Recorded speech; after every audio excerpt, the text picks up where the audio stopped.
Hi everybody, I'm Jennifer Tryon, and today we're sewing up what's called the Drunkards Path quilt. And I'm gonna admit, this quilt is a trip. You're gonna wanna take your time, have a very clear head, but in the end, it's gonna be a pattern, well, if you can distinguish the pattern, like nothing you've ever sewn up before.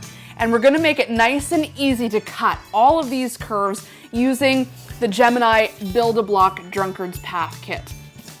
So in the kit, you're gonna get the instruction book that's gonna show you all kinds of different designs that you can make with the Drunkards Path. You can see this one on the front makes all of these circles out of all of these 4 patches, but you can take these curves to all kinds of places. The traditional Drunkards Path, which is what we're gonna sew today, is this one right here. And I'm gonna use the largest dies in the set to make really big quilt blocks because it's gonna come together much quicker that way. But you can see all of the different quilt designs you can make just from this one curved set. It's very, very versatile. But you do need to practice sewing curves to really get this right. And I promise, by the end of this quilt, you are going to be a curves expert. Let's get started. So these are the dies. You've got 3 sizes of dies here. So you can make 6-inch, 8-inch, 12-inch blocks, or make blocks as big as you want using the largest size and just keep building them. So I'm going to use the largest dies. I'm going to put the set away for now, but I'm going to keep this book close by. I'm going to need to refer to this many times as I assemble this together. So this is the basis of a Drunkard's Path. And once we get assembling, you'll realize why it's called the Drunkard's Path. You cannot quite place where the pattern goes. You can't quite find the repeat in it. And it makes you feel like you've had one too many, I think. But it's a very fun quilt to put together. And cutting it is made so easy using the dies. If we didn't have the dies, we would have to get a rotary cutter around a curved ruler and make sure that we measured accurately every single time. So a lot of the work is taken out of sewing curves when you can cut them perfectly with the dies. Okay. Here's the sandwich. You want to start with your clear base plate. Then I'm going to put on my metal shim. And then next I want my fabric. So I'm just using yardage and I'm folding it over so I can get about 8 layers. And then I'm going to lay my dies down. And because I need for this quilt pattern pieces in both colors, I can cut both dies at the same time. Makes it very, very quick. So once I've got my fabric down, I'm going to lay down my dies and I want to make sure I'm cutting with the grain. It's going to help the curves lie a bit flatter.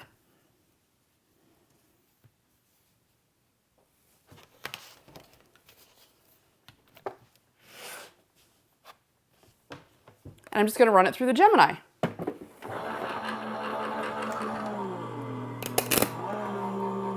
Now, no cranking. You'll hear a crackling noise. That's it pushing that die down through the fabric into the metal shim. It means it's working.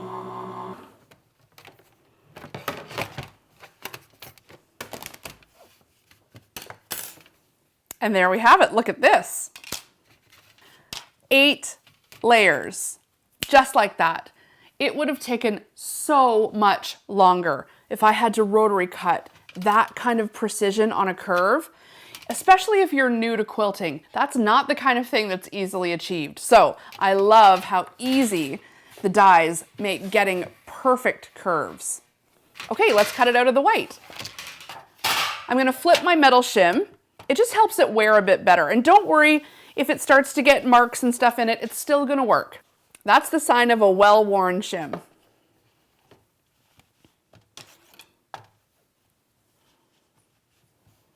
And don't worry if your yardage hangs out the end.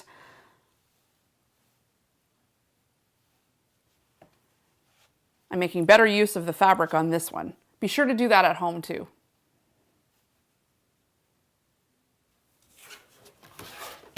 Again, trying my best to stay with the grain and running it through. Being able to cut both shapes at once, and then we're going to piece the opposite colors together, makes this really, really quick.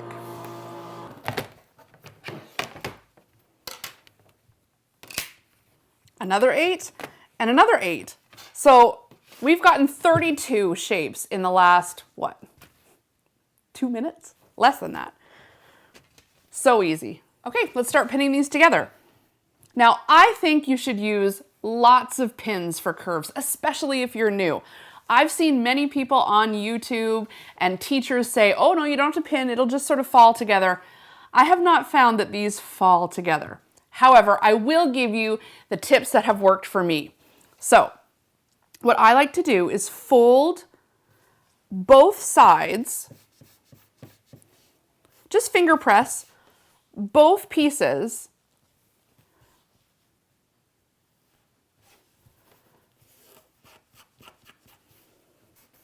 this way. I'm going to get this little fold line. And what I can do with that fold line is match each of them up.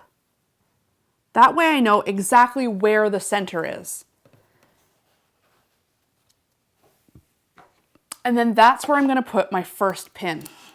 And for these, I use 5 pins on each piece. I know, many of you won't be used to pinning at all. I never pin half square triangles or patches. I just kind of go for it. But these ones, trust me here, you want to pin. So next up, and it's important to do this in a certain order. Next up, we're going to take the end of our larger piece and have it go flush against the smaller sort of triangular curved piece. And then I'm going to put my pin exactly in the end here.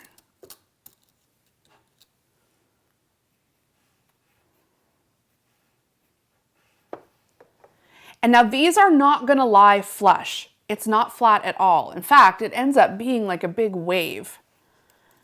Everything about this quilt makes you feel a little like, ooh. But once you get the hang of it, you really get the hang of it. And then you're going to do the exact same thing on the other side, match up the ends. And so now we've got 3 pins. It's going to kind of look like this. It's not lying flat at all, and it won't until you press it at the end. And now I'm going to just take the center here and line up those 2 curves. Again, it won't lie flat. That's okay. It's up to you to sort of pin it into submission. This is the kind of thing that I would recommend cutting out all of your shapes, then leaving your sewing space, go put on a movie, sit down and pin everything all at once. That's how I'd suggest doing it. And another tip I found, because this is exactly what I did, was I pinned them all, and then so at first I started sewing this right after I'd pinned it, and I struggled a little bit getting around the curves because there was so many bumps.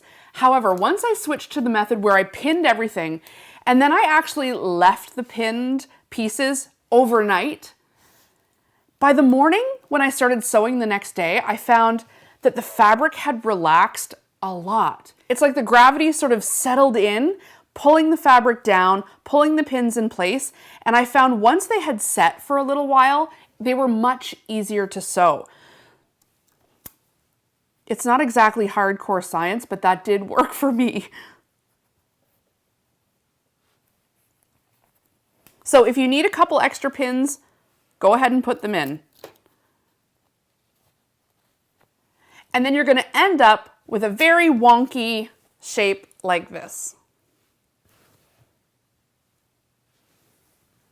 It's not going to lie flat, but just enough will lie flat, that 1/4 inch just around here, that you'll be able to get a seam in there, and then we're going to press it open. So I'm going to go ahead and pin all my shapes.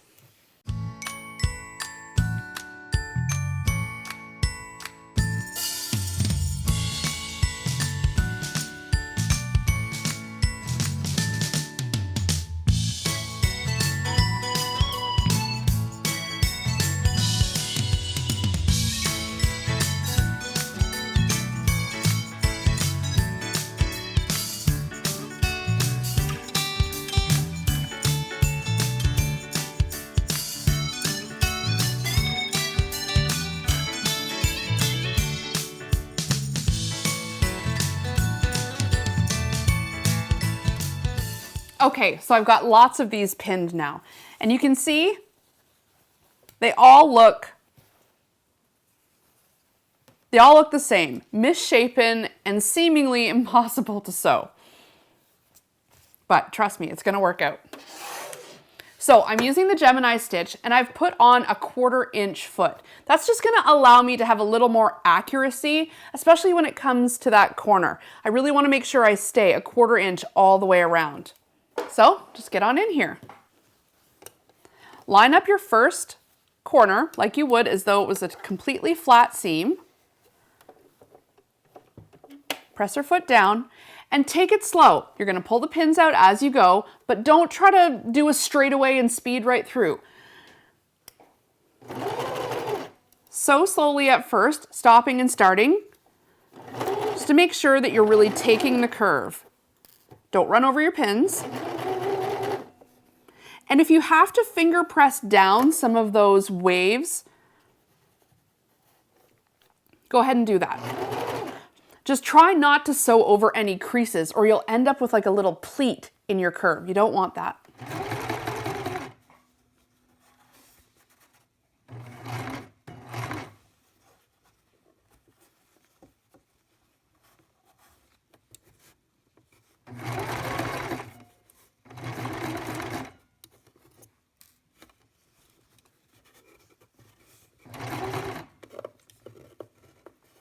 Making sure everything stays nice and flush as I go.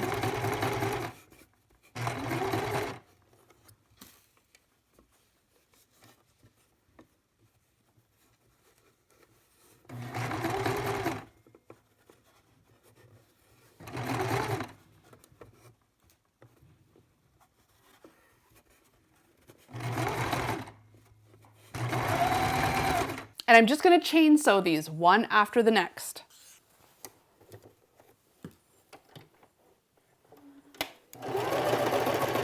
Being able to sew curves really does elevate your quilting game. It's going to take it to the next level.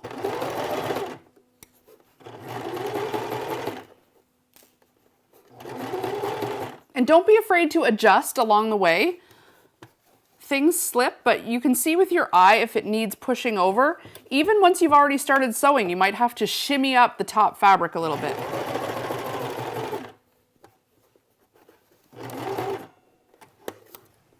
Just do your best to keep that 1/4 inch line nice and flat. Keep going.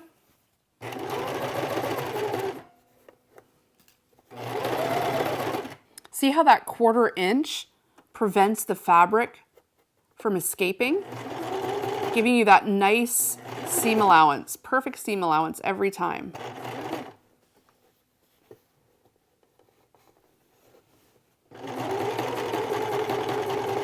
So once you've got both columns sewn together, you're getting much closer to your full big block here. And remember, your blocks don't have to be this big. I like doing big blocks because the big quilt comes together faster then, but you can go as small as 6 or 8, 12 inches and just use the smaller size dies. Look, this is starting to look really good. You can see that pinwheel coming together. So now I just need to sew these two sides together. Now, if we were nesting our seams properly, everything should line up here. When you're sewing, if you find that not all of your squares are totally lining up, maybe one's a little bit shorter or one's a little bit longer, don't worry. Try to hide that in the 1/4 inch seam allowance.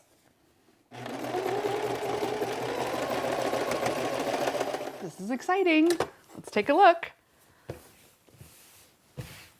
Wow. Kind of crazy, huh? How this is so, I don't even know how to describe it. It is beautiful though, and very, very, well, Drunkards path-ish. So I'm gonna press these seams and make a few more blocks just like this, and the quilt's gonna come together in no time. Your big blocks come together in exactly the same way that your little blocks do, just right sides together, nested seams, sew straight, 1/4 inch. Don't be intimidated by the bigger pieces of material. It just means you're getting further along.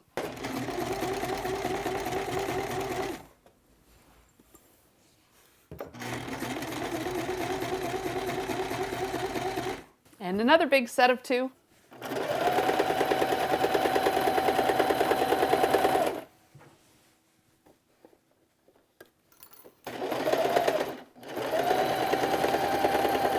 look at these coming together. I'm gonna need a bigger table. So now I've got 4 blocks. And just like I did with the smaller ones, I'm gonna put them right sides together, nest the seams. Wow. And once it gets big like this, you wanna make sure, just like we did at the beginning, that you're still following the pattern in the instructions and that things are meeting like they should in the middle. If you have to use the floor, go ahead. I know lots of people that quilt right in their front entrance because that's the biggest floor space they have. So see how in the center here, I'm both getting that sort of cross shape and I'm getting another pinwheel here. That's how I know everything's lining up nicely. So I'm going to nest those together, right sides together, and sew another big long strip. I get excited at this point because it's really coming together. And I'm putting pins in all of the nested seams. That's going to keep everything nice and straight.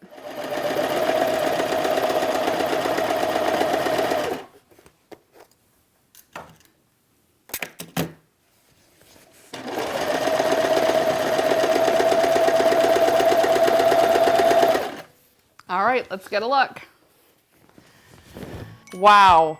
Look at it all when it comes together. Your eye doesn't know where to land, and it's really hard to try to get a grasp of the repeating patterns, but somehow when it all comes together, the drunkard path really does work, and I love it. Now, you could take your fabric strip dies with the big borders and do maybe a 6-inch border around the entire thing. Definitely you're going to want to use your 2.5-inch strip dies to do the binding, or you can just have it meet the binding all on its own. I think it looks great just as is too. I love that something as simple as a little thin metal die can turn plain black and white fabric into something this fabulous. Cheers to the drunkard's path and to the Build-A-Block.